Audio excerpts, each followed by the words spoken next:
Hello everyone, আসসালামু আলাইকুম।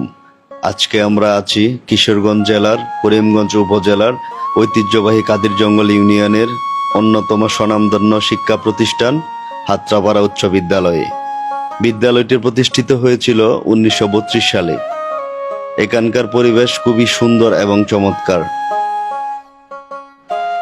বিদ্যালয়টি দেখতে খুবই সুন্দর এবং দৃষ্টিনন্দন।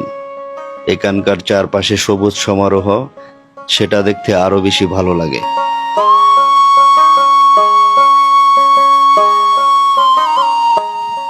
এই বিদ্যালয়ে রয়েছে অনেকেরই কত স্মৃতি, আবেগ, ভালোবাসা, বন্ধুদের সাথে দুষ্টুমি, এগুলো সবাই এখন মিস করে।